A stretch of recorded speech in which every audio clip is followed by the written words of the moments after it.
ராஜராஜன் தர்பார் வரலாற்று துளிகள் 12th ஜனவரி சுவாமி விவேகானந்தர் ஜெயந்தி அனுஷ்டிக்கப்படும் தினம் என்று. இவர் 1863 12th ஜனவரி இதே நாளில் கல்கட்டாவில் பிறக்கிறார். தந்தை விஸ்வநாத தத்தா, தாயார் புவனேஸ்வரி தேவி. இவருடைய இயற்பெயர் நரேந்திரநாத் அப்படிங்கிறது இவருடைய இயற்பெயர். கல்கட்டாவில் படித்துவிட்டு அதுக்கப்புறம் ஒரு ஆன்மீக தேடலில் அந்த ஆவல் வருகிறது. ராமகிருஷ்ண பரமஹம்சரை சந்திக்கிறார்.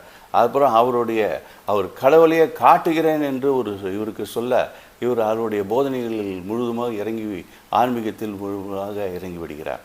அதுக்கப்புறம் அமெரிக்காவில் சிக்காகோவில் வேர்ல்டு பார்லிமெண்ட் ரிலீஜன் ஒரு நிகழ்ச்சி நடக்கிறது. உலகத்தில் இருக்க எல்லா சமய தலைவர்களும் அங்கே கலந்து கொள்ளும் நிகழ்ச்சி. அதில் கலந்து கொள்ளணும்னு இவருக்கு ஆசை. அதனால் இவருக்கு உதவி பணம் வேணும். அதுக்காக இங்கே நம்மளுடைய தமிழ்நாட்டுக்கு வருகிறார். இங்கே ராமநாதபுரம் மகாராஜா பாஸ்கர சேத்துபதி அவர் முழுக்க இவருக்கு உதவி செய்து அனுப்பி வைக்கிறார் கப்பலில். இவர் கன்னியாகுமரியில் ஒரு பாறையில், அந்த பயணத்துக்கு முன்னால் கன்னியாகுமரியில் ஒரு பாறையில் அமர்ந்து கொண்டு, கடலுக்கு நடுவில் ஒரு பாறையில் அமர்ந்து கொண்டு 3 நாட்கள் தவம் இருக்கிறார்.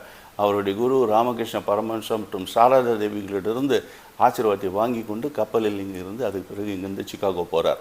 சிக்காகோ போயிட்டு அங்கே அவருக்கு ரைட் என்பவர், பாஸ்டன் ப்ரொஃபஸர் ரைட்டு மற்றும் George Hale, Mrs George Hale இருவரும் அவருக்கு அங்கே பேசுவதற்கு அனுமதி வாங்கி கொடுக்கிறார்கள். அங்கே பேச ஆரம்பிக்கிறார்.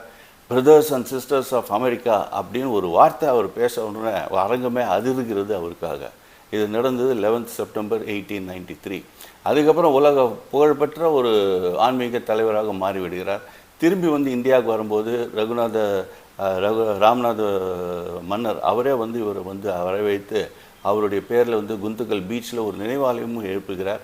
அதுக்கப்புறம் இவர் சென்னையில் இப்போது விவேகானந்தர் இல்லம் என்று சொல்லக்கூடிய இடத்தில் இருந்து கொண்டு 9 நாட்கள் இங்கே தங்கி ஒரு ஃப்யூச்சர் ஆஃப் இந்தியா அப்படிங்கிற ஒரு ஆர்டிக்கல் இங்கேருந்து டெலிவரி பண்ணுறார். அதுக்கப்புறம் முழுக்க ஆன்மீக சேவையில் ஈடுபட்டு உலகெங்கிலும் ராமகிருஷ்ண மடங்களை நிறுவினார். இளைஞர்களுக்கு முக்கியமான பல செய்திகளை கொடுத்தவர். 1902 4th ஜூலை போது இவர் மறைகிறார். இளைஞர்களுக்கு ஒரு முக்கியமான செய்தி அவர் கொடுக்குறார். Infinite energy, infinite enthusiasm, infinite confidence, standing before the ocean I can drink the whole ocean, I can do anything, அந்த மாதிரி ஒரு confidence, muscles of iron, nerves of steel, இதெல்லாம் இளைஞருக்கு வேணும் அப்படி சொல்லி அரைக்கோவில் விட்டவர். அவருடைய ஜெயந்தி தினம் என்று இந்த வேலுடன் விடைபெறுகிறேன். நன்றி, வணக்கம். ராஜராஜன் வாசன், இந்திய மறுமலர்ச்சி இயக்கம்.